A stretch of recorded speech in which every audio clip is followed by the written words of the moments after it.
Hello, ഷോളിൻ്റെ വക്കുവശം നമുക്ക് എങ്ങനെ നീറ്റായിട്ട് ലേസ് വെച്ച് പിടിപ്പിക്കാൻ നോക്കാം.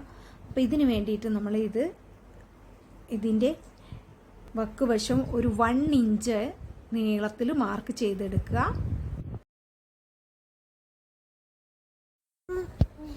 ലേസിൻ്റെ ബാക്ക് വശമാണ് നമ്മളിങ്ങനെ സ്ട്രെയിറ്റ് ആയിട്ട് വെച്ചെടുത്തിട്ട് അടിച്ചെടുക്കുകയാണ് ചെയ്യുന്നത്.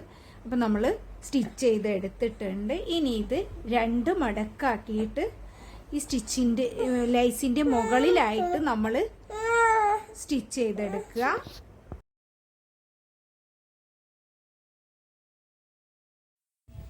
ഇനി ഇത് മടക്കിയിട്ട് സ്ട്രെയിറ്റ് ആയിട്ട് നമ്മളങ്ങനെ സ്റ്റിച്ച് ചെയ്തെടുക്കുകയാണ് ചെയ്യേണ്ടത്. അപ്പോൾ ഇത് നമ്മൾ ചെയ്തെടുത്തിട്ടുണ്ട്. നമ്മൾ വില കുറഞ്ഞ ഷോളിലും ഇതുപോലത്തെ വെറും 5 രൂപ മാത്രമുള്ള ലേസാണിത്. ഇത് ചെയ്തെടുത്താൽ നല്ല ഭംഗിയാകും.